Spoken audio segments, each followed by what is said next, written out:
Right, welcome back. Dr. Ngozi Egbuna is with me here, former Director General, West African Monetary Institute, former Deputy Division Director, Monetary Policy Department at the CBN. She just retired. Welcome to the program, ma'am. And thanks so for much, joining us. West African Monetary Institute, WAMI. There's also a WAMS, WAMZ. There's also a YFM. So can you just take my viewers through all these acronyms and that involves W? Okay. All right. And what they do? What they do. West African Monetary Zone is the English-speaking plus Guinea countries of West Africa, of ECOWAS. Right? In 2020, President Olusegun Obasanjo and President John Kufuor thought it was wise for them to jumpstart the ECOWAS single currency agenda, the monetary union for ECOWAS, because we had been trying to do it over time, and each time we missed the target. So they felt, okay, joining 1+1 will make it easier for us to have one faster.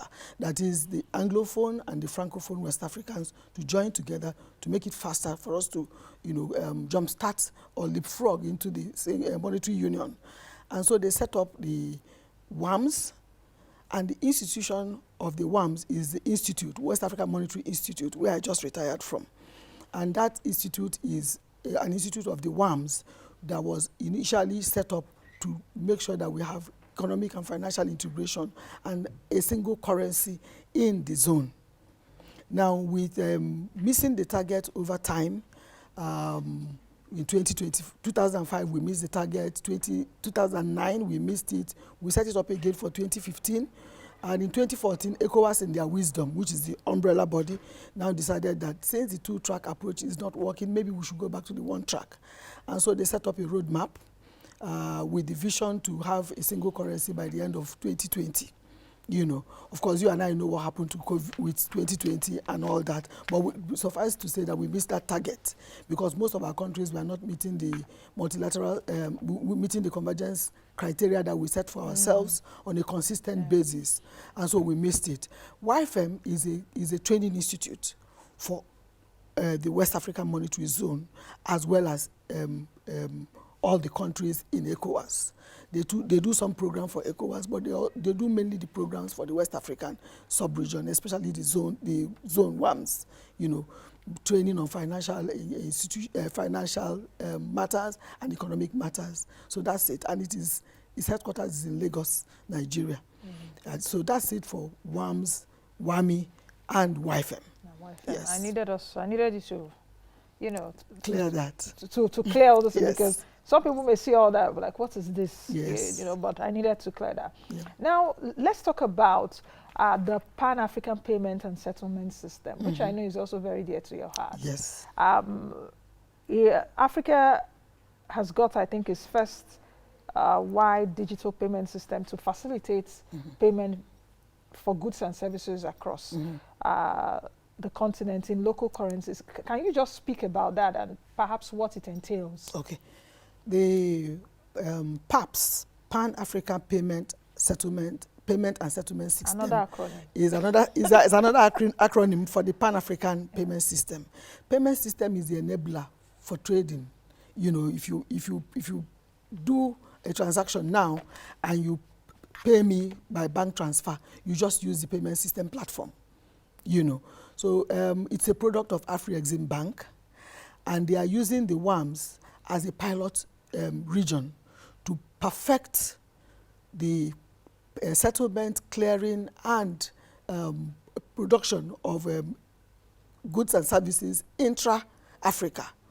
So our zone is being used as a pilot to see whether it will take off, and the takeoff date has moved from time to time. It was supposed to be June 2020, but COVID happened, and so most of our countries were on lockdown, and they couldn't even go there to set up the soft and hard infrastructure.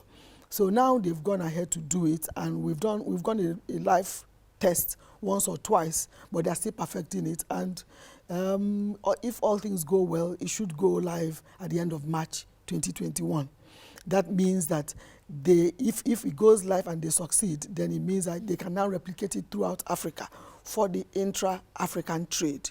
Now, you will agree with me that we have the AFTA, and this payment system platform would make sure that AFTA settles, make sure that we have, you know, the infrastructure to do payment and settlement. So that's basically it. It's a product of Afri-Exim Bank, and it is for clearing settlement of payments in Africa to boost trade. Can you explain, if I'm a retailer or I want to transact business in Nigeria and I want to get something, let's say from Ghana or Sierra Leone, what's the currency of Sierra Leone again? Sierra Leone, leones. Yes.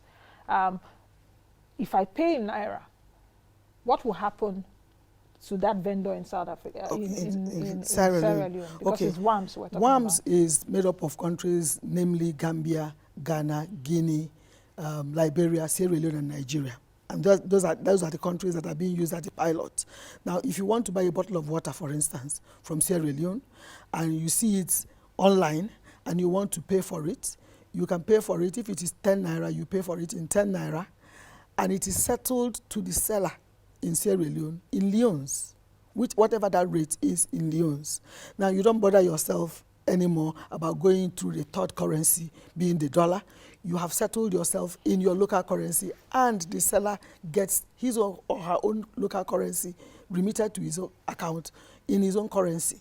So Afri-Exim Bank is setting up this platform, this PAPSS platform, to enable that. So you don't have to worry about turning your money into a third currency, you losing, because if you want to use dollar, you convert 10 Naira to dollar, buy, and then the seller converts the dollar to his or her own currency to be able to trade or to be able to buy things, more things, and trade in that. So it costs off everything, and it also helps to, you know, manage liquidity in the banking, as well as the foreign exchange liquidity in the banking, as well as the central banks. Okay, what will be the role of the central banks in this?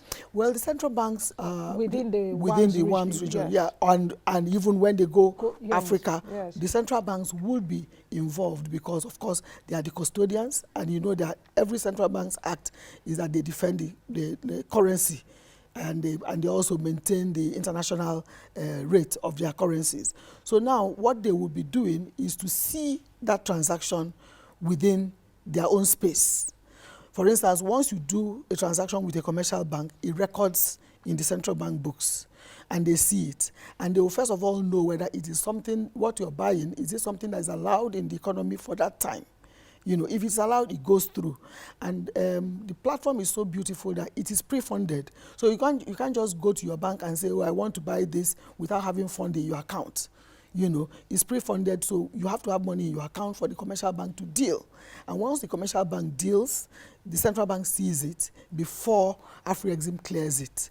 And if it is a government transaction that you have done as a government, then the same thing happens. It goes through a commercial bank, and the Afri-Exim Bank platform sees it, and the central bank sees it. So central bank is sees the mirror image of what the transactions are, just to be sure that, you know, they keep an eye on the currency, their local currency, and the foreign exchange, the very slim international reserves that we all have.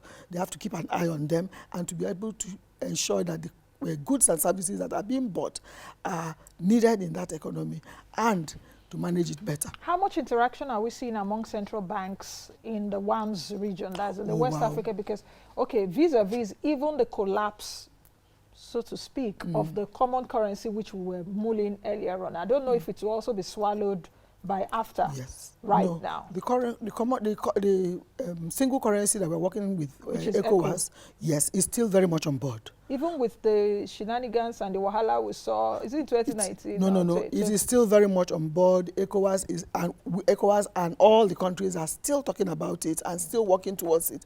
All they want to do now is to rework the roadmap.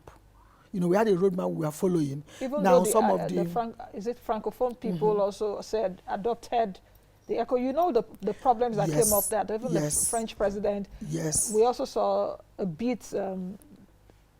The Francophones are taking off. You know, they've been saying, okay, our reserves have been with France for a long time. You know, all those shenanigans we saw, I think in 2019 or so, before COVID struck. Yes. So are you saying that even with all those things, ECO is still on ECO is still very much on the table, yes, because those things were initial steps towards, you know, freeing the CFA Yes, for our countries. That's the word I was looking exactly, for. SEFA. So that's what it is. It's a first step.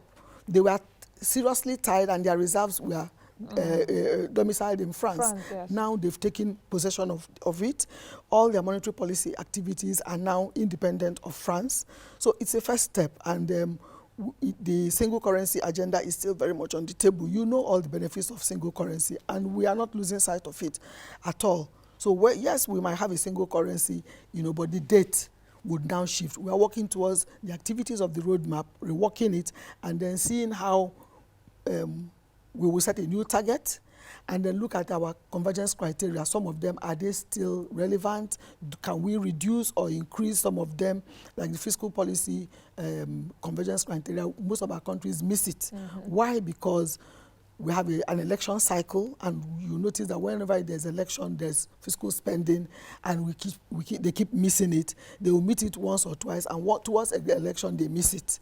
So do we still need that? These are the questions that we're asking ourselves. I think Togo was the only country that met for 2019, consistently on a 3-year basis, 2016 to 2019. It was only Togo of all the countries. I was wondering where Nigeria was in the Nigeria had the biggest brother. Yes, but we had a recession, remember? Yes, and then all our countries are commodity exporting countries, and the commodity prices fell in 2015, 16, 17. So that impacted on it too.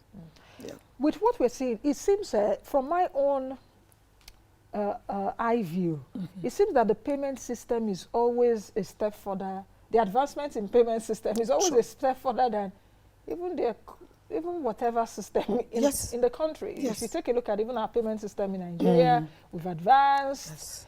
Even some things you can do abroad, you can do very here. much so.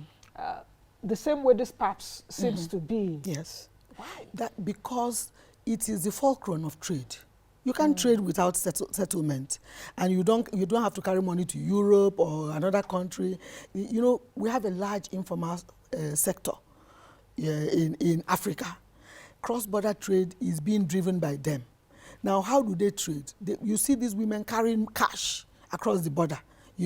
This payment system thing is just to bring them on board and make it easier for them and safer for them to transact without necessarily carrying cash everywhere. It's also going to enhance e-commerce, but it is always very gratifying that payment system advances before the rest of the economy. Yeah, because if you take a look at even Africa or even West Africa itself, sometimes you may go through another country or fly to, let's say, Addis Ababa before you take from Nigeria to perhaps somewhere else in West Africa. If you're going from here to Guinea, you would probably have to go to France, take Air Morocco back to Guinea. If you don't want to spend too much. But if you want to spend, or you have flight issues, people who have who are sick when they fly, you can't fly with Askai because it hops everywhere. It goes from here to Cotonou to it hops. It's like grasshopper every minute until you get there. So you might leave 6 a.m. in Abuja and you get to Guinea, which is one of our brothers. You get to Guinea maybe 10 p.m. And you didn't even spend 5 minutes at the airport, and we are within the same zone. So infrastructure is also a problem. We need to clear the waterways so that we can go through the waterways, road network, but then also that we've had this corridor, Lagos-Abidjan corridor that is going on. It's going on consistently, and we hope that it gets, finished very soon. But I am hoping that the waterways will be, railways and waterways will be done as soon as possible, so that, the trade that we are hoping to get through AFTA will go on. How do you think that AFTA can be of benefit, especially with all those things, since the WAMS or the West African, the WAMS region is being used as a pilot for payment system? How can we benefit? Oh, yeah. Once this payment system platform takes off, then we are in effect ready for AFTA. Because AFTA is a common market, a single market of 1.3 billion people. You can imagine 1.3 billion people trading amongst themselves. I used to tease, one of my staff used to tease me that, Madam, even if we don't have a payment system platform, if we can do trade by barter, that it will still be beneficial to us. So the truth is, AFTA is a game changer. You know, once it comes on board, my prayer for us in the West African Monetary Zone and ECOWAS sub-region is that we are ready, because all the other sub-regional bodies are ready. The East Africans are ready, South Africans are ready, they have their products already out, waiting, you know, to be traded, and they don't mind, you know, trading. You know, it went off January 1st, 2021. Yes, 2021. And Africa is ready, West Africa is ready. We have our products, we have our goods and services. You will agree with me that the last inflation figures, services grew.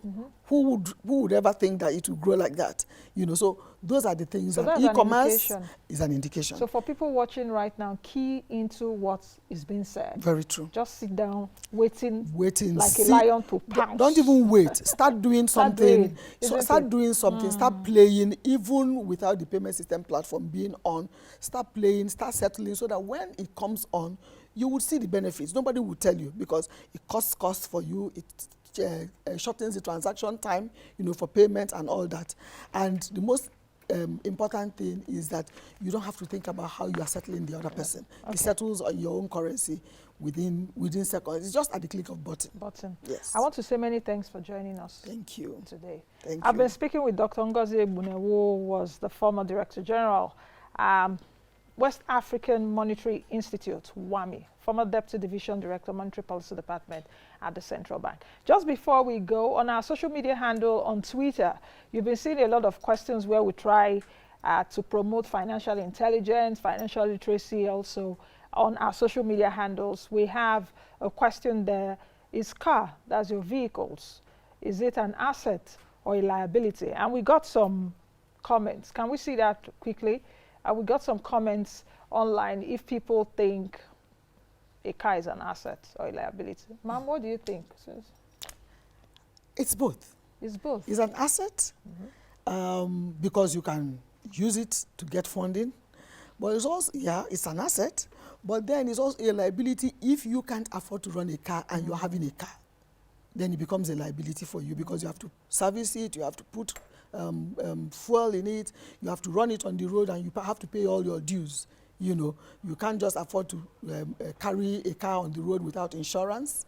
You know, so it can be an asset and a liability, but more of an asset than a liability, as long as you can afford to have a car on the road. You know what you just said when you said it could also be an asset that you can use it as a collateral? Yes. The collateral registry came to mind. Exactly. The NCR. Exactly. Find out, if you're wondering what NCR is, go to our YouTube channel. Just type and you see a show that I did on it, that you can use your car, you can use your bicycle, you can use your gold or jewelries for women to get loans. Even so Okada. Yes, Okada. So that's the much we can take on today's edition of the program. So send us your comments on our various social media handles. Be the best you can be the change you want to see. I am Nancy Nnaji. I'll see you all tomorrow. Bye now. Thank you for watching our video. Please hit the subscribe button below, turn on post notification to follow all our updates.